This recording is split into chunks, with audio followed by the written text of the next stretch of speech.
कहते हैं ना कि मुश्किल नहीं है कुछ भी अगर ठान लीजिए। जी हाँ, इसरो का चंद्रयान 3 मिशन ऐसी ही एक कोशिश है, चांद को जानने की, समझने की, उस पर जीवन की संभावना तलाशने की। हालांकि ये जानने की तलाश और ये ललक तो दुनिया के सभी देशों के वैज्ञानिकों को होगी, लेकिन चांद तक बार बार कदम बढ़ाने का जुनून इसरो में दिखता है।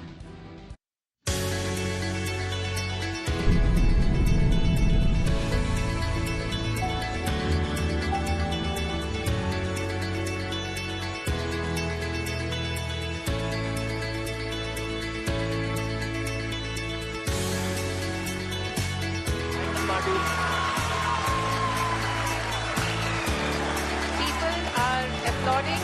Let us all wait to hear.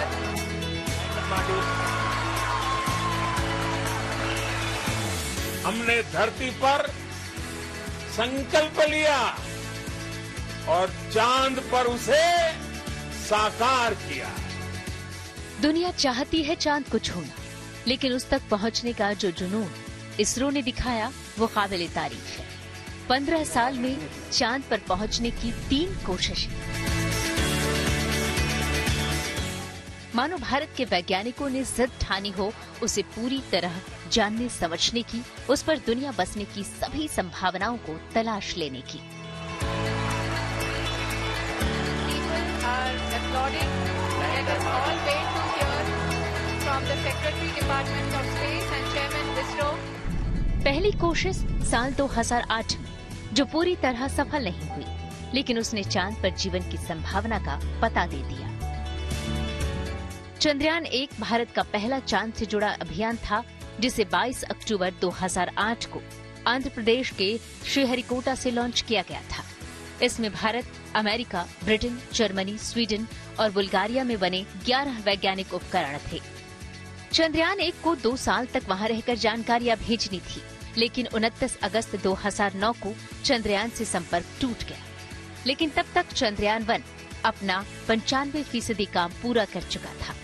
पहले चंद्रयान मिशन में ही चांद पर पानी के होने के सबूत मिले थे। दुनिया ने माना कि भारत के चंद्रयान मिशन ने ही पहली बार चंद्रमा पर जीवन की संभावना तलाशी। करीब 1 दशक बाद इसरो ने फिर से चांद की ओर कदम बढ़ाए, चांद के उस हिस्से को समझने के लिए जहां से चंद्रमा का इतिहास और भूगोल खंगाला जा सके।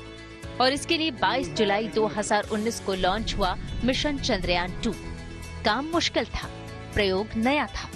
इस बार ऑर्बिटर के साथ लैंडर विक्रम और रोवर प्रज्ञान भी थे। इन्हें भेजने का मकसद था चंद्रमा के दक्षिणी ध्रुव पर सॉफ्ट लैंडिंग। इसरो का टारगेट था चांद पर लैंडर और रोवर्स उतारकर वहां की मिट्टी की जांच करना। दरअसल दक्षिणी ध्रुव के पास की मिट्टी में जमे हुए बर्फ के अणुओं की पड़ताल से कई रहस्यों का पता चल सकता है। सौर परिवार का जन्म, चंद्रमा और पृथ्वी के जन्म का रहस्य, चंद्रमा का निर्माण कैसे हुआ और इसके निर्माण के दौरान क्या परिस्थितियां थी, ये जाना जा सकता है। साल 2019 में प्रधानमंत्री मोदी भी चंद्रयान 2 मिशन के इस ऐतिहासिक क्षण का गवाह बनने के लिए इसरो मुख्यालय बेंगलुरु पहुंचे थे।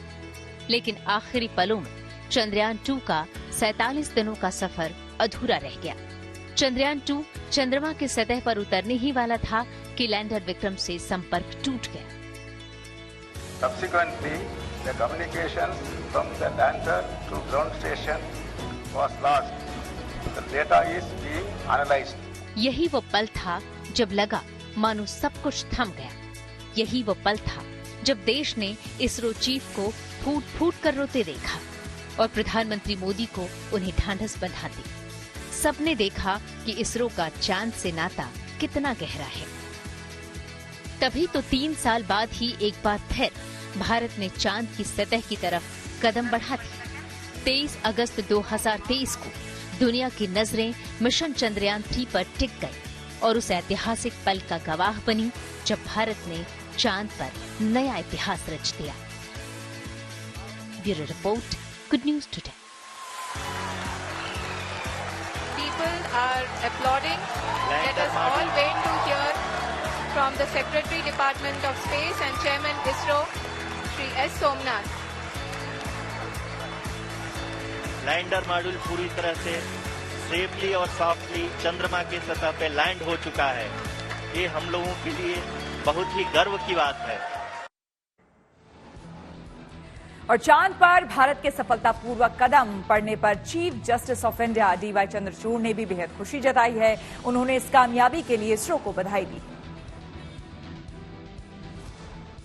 हमारे महान राष्ट्र के नागरिक के रूप में ये बेहद गर्व की बात है कि मैंने आज चंद्रमा पर चंद्रयान 3 के उल्लेखनीय लैंडिंग को देख लिया। चंद्र मिशन की सफलता ने भारत को चंद्र सतह पर सफलतापूर्वक लैंडिंग करने वाले देशों के चुनिंदा समूह में शामिल कर दिया है। यह और भी महत्वपूर्ण है क्योंकि भारत चंद्रमा के दक्षिणी ध्रुव पर यानी साउथ पोल पर लैंडिंग करने वाला एकमात्र देश है। इससे वैज्ञानिक अनुसंधान और खोज में नए रास्ते खुलेंगे। ये राष्ट्र की प्रगति का जरूर बहुत ही अहम प्रतीक है। इस ऐतिहासिक उपलब्धि पर टीम इसरो और वैज्ञानिक समुदाय को मेरी हार्दिक बधाई।